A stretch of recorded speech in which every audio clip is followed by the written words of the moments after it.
गुरुजी, मेरा मन जीव जंतु पशु पंछियों की सेवा में ही ज्यादा लगता है। मैं अपनी हाँ कमाई का इसी में हाँ, लगा। बहुत अच्छा है।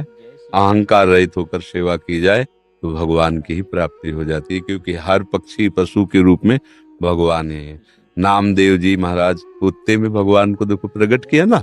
भगवान एक बार श्री एकनाथ जी महाराज गंगोत्री से गंगा जल लेकर बहुत से भक्तों के साथ रामेश्वर चढ़ाने जाते थे। प्राय भक्त लोग ऐसा करते हैं कि गंगोत्री से गंगा जल लेकर रामेश्वर में चढ़ाते हैं कांवर में लेके। ऐसे ही वो जा रहे थे। जब रामेश्वर जी के पास पहुंचने वाले थे तो देखा एक गधा प्यास से तड़प रहा है, मतलब ऐसा दिखाई दे रहा है। तो उन्होंने विचार किया कि रामेश्वर जी में तो सब जल चढ़ाते हैं और ये प्यासा इसे कोई पिलाएगा नहीं। गंगोत्री से लाए थे रामेश्वर जी के लिए, नजदीक गए और गोद में गधे का सर लिया और हर हर महादेव करके पूरी गंगा जली जे ही गंगा जली पिया। तो और जो साथी थे सब हंसने लगे, यार मतलब इतनी मेहनत करके वहां से लाए और पास ही आ चुके थे रामेश्वर के, वहां नहीं चढ़ा, एक गधे को पिला दिया। वो तो रामेश्वर जी गए और वहां रामेश्वर आ गए। गधे को जे ही गंगा जल पिलाया तो भगवान उठ के बैठ गए, बोले मैं ही था, तुम्हारे को देख रहा था कि तुम केवल मूर्ति में ही मुझे समझते हो या सब जीवों में भी मुझे समझते हो। तुम्हारी इस दया से मैं द्रवित होकर यहीं प्रकट हो गया, क्योंकि कण कण शिव है, तो एक गधे से भी भगवान प्रकट हो गए। तो पशु पक्षियों की सेवा भगवान की सेवा, पर अभिमान न करे। भाव ऐसा रखे कि भगवान ने मुझे ये सेवा दी है और सेवा लायक बनाया है, बस। और इसका प्रचार प्रसार न करे। प्रचार प्रसार करने से सेवा का जो सुकृत होता है वो नष्ट हो जाता है। अगर कोई कहे भी कि सुना है कि आपने पक्षियों की बहुत सेवा करते हो, अरे हम अपनी ही सेवा नहीं कर पाते, पक्षियों की क्या, मतलब उसे हमें दबाना है।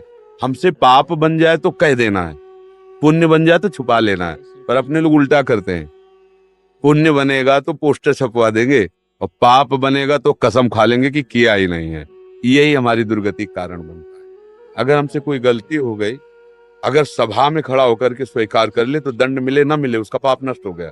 और हम सभा में पुण्य को कह सकते हैं, पाप को नहीं कह सकते, देखना है नहीं। तो अपने इस पुण्य को छुपाओ और पशु पक्षी में भगवत भावना करो। जब उनको दाना डाल रहे हो या फल जो भी जैसे हो, तो भाव करो, हे भगवान आप इन सब रूपों, और बढ़िया पुण्य बन जाएगा और बड़ा लाभ मिल जाएगा। हे भगवान आप इन रूपों में आके सेवा स्वीकार, नाथ हम पे प्रसन्न रहो कि हम सदैव आपकी सेवा करते हैं। भक्ति हो गई, इसी से भक्ति हो गई, सब में भगवान के दर्शन की भावना बनने लगेगी। ठीक है, पर कभी गलत धन कमा के सेवा की भावना मत रखना। मान लो चलो 1 लाख रुपए हम गलत करके ले रहे हैं तो 10,000 की सेवा, वो ठीक नहीं। ईमानदारी से कमाओ, धर्म से कमाओ, और फिर उससे अगर 10 रुपए की भी सेवा करोगे तो बहुत बड़ी सेवा मानी जाएगी। गुरुदेव भगवान, पराये सभी शिष्य अपने गुरुदेव का मानसिक चिंतन करते हैं, लेकिन गुरुदेव वो परम सौभाग्यशाली शिष्य कौन से लक्षणों से युक्त होता है जो कभी कभी अपने गुरुदेव के चिंतन में भी आ जाता है? जिसका अस्तित्व खत्म हो जाता है वो कभी कभी नहीं, वो गुरुदेव में ही हो जाता है। जब तक शरीर और शरीर के भोग और शरीर संबंधियों से अपनापन है, तब तक गुरुदेव को हमने माना है। जैसे सांसारिक किसी को हमने पिता माना, माता माना, रिश्ते नाते मान, उसी में एक और नाता मान लिया गुरु। इसने अपना अहंकार गुरु जी के चरणों में दे दिया।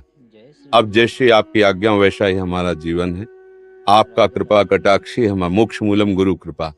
जिसने गुरुदेव को अपना अहम देकर सतत उनकी आज्ञा पर चला, तो गुरुदेव को चिंतन नहीं करना होता। गुरुदेव उसके हृदय में बैठते हैं, वो गुरुदेव के हृदय में सदैव रहता है। मैं उनका हृदय हो जाता हूँ, वो मेरा हृदय हो जाते हैं। और सही पूछो तो वो गुरु स्वरूप ही हो जाता है। सच्चा शिष्य वही जो गुरु स्वरूप हो गया। जैसे प्रियालाल जिसको अपना परिचय दे देते हैं तो प्रियालाल मैं हो जाता है, उसमें कोई अंतर नहीं, वो उन्हीं के मैं हो जाता है। ऐसे गुरुदेव का सच्चा शिष्य वही है जो गुरु स्वरूप हो जाता है। सांसारिक राग, सांसारिक भोग, सांसारिक चिंतन रहित, सदैव गुरु के बताए हुए नाम मंत्र में तल्लीन है, वही गुरु का स्वरूप। गुरु निष्ठा, नाम निष्ठा, धाम निष्ठा, इष्ट निष्ठा, ये बड़ी दुर्लभ बातें हैं, किसी बिरले के हृदय में आती है। और ये निष्ठा आ गई तो निश्चित वो उसी को प्राप्त हो जाता है जिसकी जो, जैसे अभी हमारी शरीर निष्ठा है सबकी, तो हमें भोग की चाह है, मान की चाह है, प्रियता है, संसार सारा प्रपंच है। और जिस दिन भगवान निष्ठा आ गई तो सारा प्रपंच खत्म हो गया, भगवत निष्ठा आ गई। समझ में आ रहा है ना?